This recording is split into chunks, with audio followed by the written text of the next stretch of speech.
that's older than most of us. He began taking pictures for artistic value when he was in high school. Leo had access to the darkroom, did his own black and white film developing and printing. He entered some pictures in the local Multnomah County Fair and won several honorable mentions and won third prize. He was 14 years old at the time. Those honorable mentions meant a lot to him. The third prize was a real plum for a teenager. About 40 years later, Leo decided to go to school to learn the finer aspect of being a photographer. Up to then, he had only printed black and white pictures. But at Manhood Community College, he learned the art of color printing. Leo also learned the fine art of framing, composing, lighting, and other aspects of taking photographs. Today, Leo will share some of the aspects he learned about how to take award-winning photographs and share them with the club. Let's welcome Leo.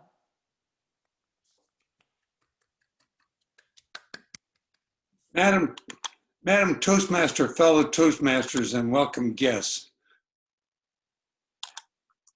Art is the expression of human imagination, such as painting, sculpture, or photographing. They are works to be appreciated primarily for their beauty and their emotional power. Some artists sketch with chalk, others with graphite, some with paints and oils, and others with watercolors. And the carvers, wood, stone, steel, plastic, all sorts of things can be done as far as art is concerned. My art preference is photography. As with any art form, photography requires imagination. How do you create artistic photographs? You begin with an image in your mind. The subject could be a dandelion, or it could be a bowl of fruit. It could be a mountain, or perhaps it's a lake or a duck.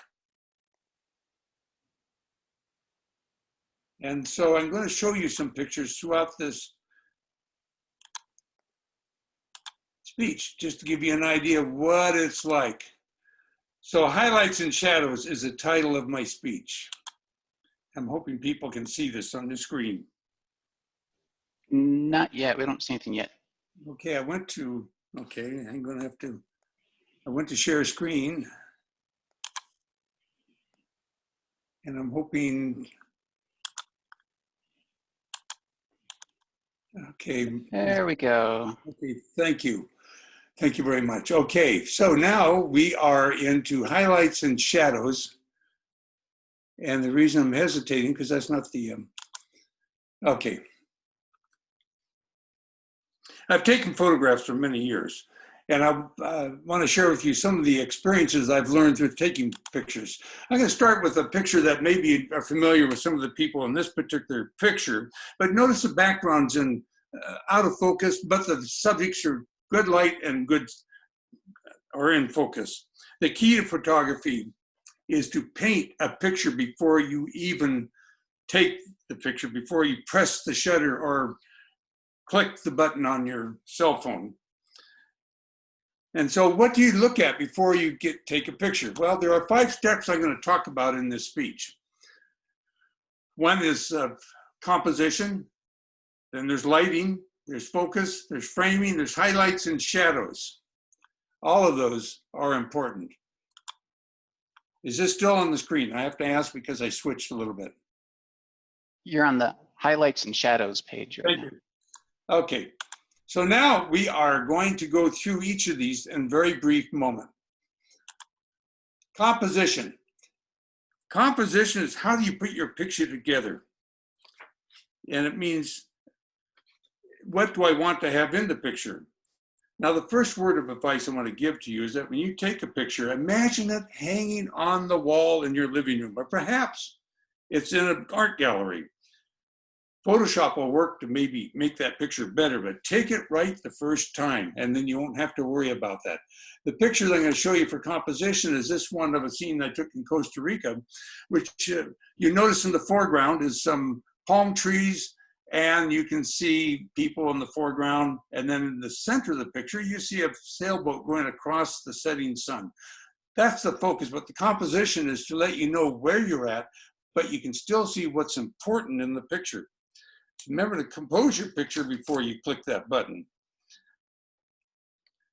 The next picture I'm going to talk about is lighting. Lighting is so important in a picture. It guides the eye to the important part of the picture. It must be adequate to show the subject clearly. In this particular picture, I'm showing a girl who's receiving her first communion. You can notice that she's so intent on it. You see that she's this is the moment of her, she's been practicing for months, and she's going to receive communion. And the idea is the lighting is only on her. You notice the background is not only dark, but it's out of focus. And the idea is that you want the lighting to show what you think is important. Now, the next picture has to do with focus.